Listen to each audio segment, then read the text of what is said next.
नमस्कार। आज की बात की शुरुआत करनी पड़ रही है एक दुख भरी खबर से। आज सुबह अजीत पवार की आकस्मिक मौत ने सबको चौंका दिया। महाराष्ट्र के डिप्टी चीफ मिनिस्टर का प्लेन क्रैश हो गया। अभी तक इस बात पर यकीन करना मुश्किल है कि हमेशा मुस्कुराते रहने वाले अजीत दादा कभी न टूटने वाली नींद में सो गए। अजीत पवार प्राइवेट प्लेन से जिला परिषद के इलेक्शन में कैंपेन के लिए बारामती जा रहे थे। उनका विमान लैंड करने वाला था, लेकिन एयर स्ट्रिप से सिर्फ 100 मीटर की दूरी पर प्लेन क्रैश हो गया। इस हादसे में अजीत पवार समेत प्लेन में सवार सभी 5 लोगों की मृत्यु हो गई। अजीत पवार की मौत पर राजनीति भी हुई। विरोधी दलों के कुछ नेताओं को इसमें साजिश दिखाई दी, लेकिन शाम को शरद पवार ने सारी अटकलों पर विराम लगा दिया। शरद पवार ने कहा यह एक हादसा है और इस पर राजनीति नहीं होनी चाहिए। शरद पवार परिवार के सबसे सीनियर हैं। उनके सामने रोता बिलखता पूरा परिवार था। अजीत पवार की वाइफ सुनेत्रा, बेटा पार्थ, सुप्रिया सूले और रोहित समेत पूरा परिवार इस समय बारामती में मौजूद है। महाराष्ट्र सरकार ने 3 दिनों के राजकीय शोक का ऐलान किया है। कल बारामती में ही पूरे राजकीय सम्मान के साथ अजीत पवार का अंतिम संस्कार किया जाएगा। डीजीसी ने हादसे की जांच शुरू कर दी है, लेकिन इस हादसे से कई सवाल पैदा हुए हैं। हादसा हुआ क्यों? क्या विमान में कोई टेक्निकल प्रॉब्लम थी? क्या पायलट्स में अनुभव की कमी थी? क्या पायलट की गलती से हादसा हुआ या मौसम की खराबी से प्लेन क्रैश हुआ? इन सवालों पर एक्सपर्ट्स क्या कहते हैं? जिस कंपनी का प्लेन था उसके मालिक ने क्या बताया और जहां हादसा हुआ वहां की ग्राउंड रिपोर्ट क्या बताती है, यह सब मैं आपको बताऊंगा। अजीत पवार के जाने से महाराष्ट्र की राजनीति पर क्या असर होगा? जो वैक्यूम पैदा हुआ है वो कैसे भरेगा? इस पर भी चर्चा करेंगे, लेकिन सबसे पहले आपको उस वक्त की तस्वीरें दिखाता हूं जब अजीत पवार का प्लेन क्रैश हुआ था। अजीत पवार आज सुबह 8:15 बजे मुंबई से बारामती के लिए निकले थे। प्लेन में उनके साथ बॉडीगार्ड प्रदीप जाधव के अलावा प्लेन के पायलट कैप्टन सुमित कपूर, को पायलट शांभवी पाठक और केबिन क्रू पिंकी माली थे। प्लेन को 8:45 बजे बारामती में लैंड करना था। 10 बजे से बारामती में अजीत पवार की पब्लिक मीटिंग शेड्यूल थी। प्लेन बिल्कुल सही वक्त पर बारामती पहुंच गया, लेकिन लैंडिंग से ठीक पहले अजीत पवार का विमान क्रैश हो गया। रनवे से 100 मीटर दूर एक खाई में गिर गया।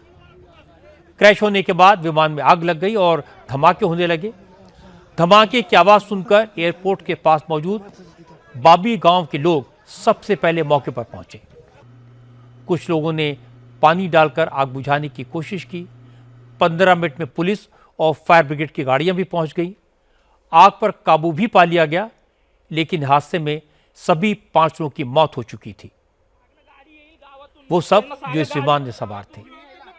भयंकर आग के कारण अजीत पवार समेत सभी की बॉडीज पूरी तरह जल चुकी थी। अजीत पवार की पहचान उनकी घड़ी से हो पाई। मौके पर मौजूद लोगों ने बताया कि पहले एक बार विमान रनवे के करीब आया, लेकिन फिर ऊंचाई पर चला गया। इसके बाद आसमान में एक चक्कर लगाकर दोबारा लैंडिंग की कोशिश की। इसी दौरान यह हादसा हुआ। प्लेन क्रैश की सिर्फ 2 संभावनाएं हो सकती हैं, या तो टेक्निकल ग्लिच हो या पायलट की गलती हो। दोनों ही परिस्थितियों में सवाल उस private aviation company VSR ventures पर उठ रहे हैं जिसका यह प्लेन था। इस कंपनी का एक प्लेन 2023 में मुंबई में क्रैश हुआ था।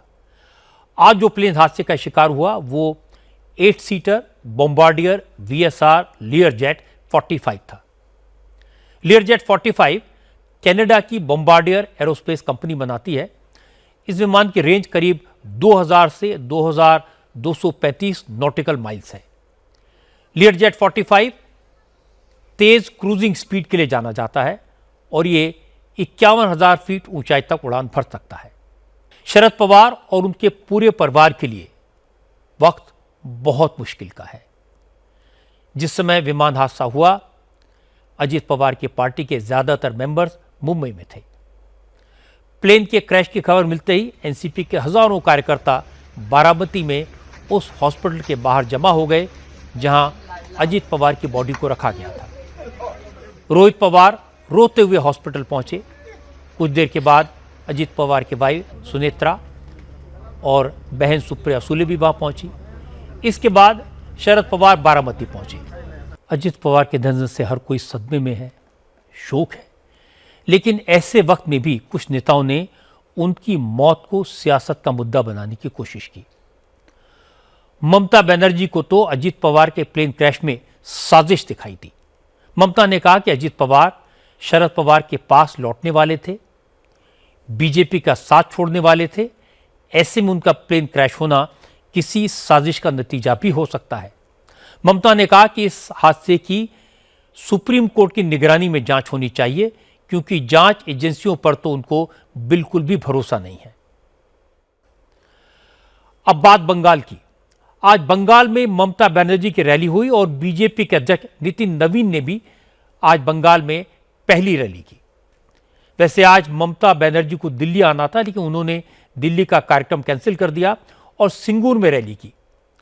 10 दिन पहले सिंगूर में ही प्रधानमंत्री नरेंद्र मोदी की रैली हुई थी, इसलिए आज मोदी को जवाब देने के लिए ममता सिंगूर पहुंची।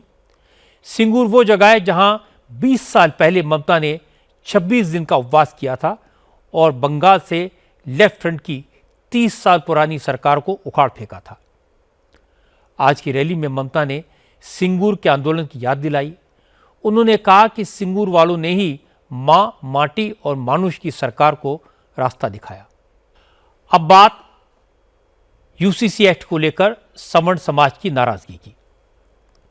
यूजीसी पर सुप्रीम कोर्ट अब सुनवाई करेगा। हालांकि अभी केस लिस्ट नहीं किया गया है, लेकिन सुप्रीम कोर्ट ने छात्रों के विरोध को देखते हुए इस मुद्दे पर सुनवाई की मंजूरी दे दी है। यूजीसी ने गाइडलाइंस में जो बदलाव किया है उसके खिलाफ सुप्रीम कोर्ट में 12 पिटीशन फाइल की गई हैं। आज चीफ जस्टिस सूर्यकांत और जस्टिस जॉय माल्या बागची की बेंच के सामने इन पिटीशन पर तुरंत सुनवाई की मांग की गई, लेकिन जस्टिस सूर्यकांत ने कहा उन्हें पता है कि हो क्या रहा है, देश में किस तरह प्रोटेस्ट हो रहे हैं, लेकिन याचिकाकर्ताओं को पहले पिटीशन की खामियों को दूर करना चाहिए, फ्रेश पिटीशन फाइल करनी चाहिए, उसके बाद कोर्ट इस केस को लिस्ट करेगा। सुप्रीम कोर्ट के निर्देश पर ही सरकार ने यूजीसी एक्ट में बदलाव किए। नए नियम 13 जनवरी को जारी किए गए, लेकिन इनका जबरदस्त विरोध हो रहा है। अब बात माघ मेले में हो रही सियासत की। 11 दिन से अपने शिविर के बाहर धरने पर बैठे स्वामी अविमुक्तेश्वरानंद माघ पूर्णिमा से पहले ही बिना स्नान किए आज अपना तंबू खाली करके काशी वापस चले गए, लेकिन जाते जाते उन्होंने बात सियासत की। कल तक स्वामी जी कह रहे थे कि जब तक प्रयागराज का प्रशासन उन्हें सम्मान के साथ संगम में स्नान करने से नहीं ले जाता, तब तक वो शिविर के बाहर धरने पर बैठे रहेंगे।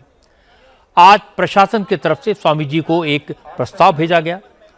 कहा गया स्वामी जी जब चाहें पालकी पर ही संगम तक जाएं और स्नान करके धरना खत्म करें।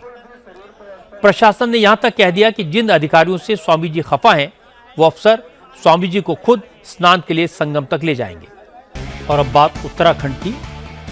उत्तराखंड में यूनिफॉर्म सिविल कोड को लागू हुए 1 साल पूरा हो गया और 1 साल में इस एक्ट का पॉजिटिव असर दिखाई दिया। शादियों के रजिस्ट्रेशन की संख्या 20 गुना तक बढ़ गई, लिव इन रिलेशन के रजिस्ट्रेशन बढ़े, आपसी रिश्तों में लड़कियों के साथ उत्पीड़न के केसेस में भारी कमी दिखाई दी। उत्तराखंड में पहले रोजाना ऑन एन एवरेज सिर्फ 87 मैरिज रजिस्ट्रेशन होते थे, लेकिन यूसीसी लागू होने के बाद यह संख्या बढ़कर 1400 से ज्यादा हो गई। अब आपको दिखाता हूं जम्मू कश्मीर से आई दिल दहलाने वाली तस्वीरें। कल रात सोनमर्ग में एक भयानक एवलॉन्च आया और इसकी लाइव तस्वीरें सीसीटीवी में रिकॉर्ड हो गई। सोनमर्ग में कल रात करीब 10:30 बजे पहाड़ से लाखों टन बर्फ अचानक टूटकर नीचे की तरफ गिरी। इस बर्फीले सैलाब को देखते ही देखते सोनमर्ग के रिहायशी इलाकों को अपनी चपेट में ले लिया। इलाके के सारे होटल्स और घर बर्फ के नीचे दब गए। रात की बात रही कि एवलांच रात के वक्त आया, सड़कों पर लोग नहीं थे, इसलिए कोई इंसान इस एवलांच की चपेट में नहीं आया।